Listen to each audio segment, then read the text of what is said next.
Concernant la part des étrangers dans la délinquance, les données indiquent que 93% des personnes mises en cause pour des vols sans violence dans les transports en commun en Île-de-France sont de nationalité étrangère, tandis que cette proportion est de 66% pour les vols avec violence.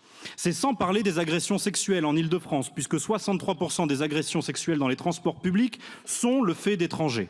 Ces chiffres révèlent une surreprésentation des étrangers parmi les auteurs d'actes de délinquance dans les transports en commun et particulièrement en région Île-de-France. Sachez, chers collègues, que les 22 métropoles françaises, qui regroupent environ 30% de la population, enregistrent à elles seules 80% des victimes de vols et de violences dans les transports en commun. La presse s'est fait écho de ce classement des villes avec les transports les plus dangereux, qui se composent de la manière suivante. Paris en pole position, puis Saint-Denis, Lyon, Montpellier, Grenoble, Bordeaux, Nantes et Lille. Vous souhaitez sûrement connaître le dénominateur commun de toutes ces villes. Elles sont toutes dirigées par des maires du Nouveau Front populaire. Quelle coïncidence et quel hasard! La sécurité des Français doit primer sur toute autre considération.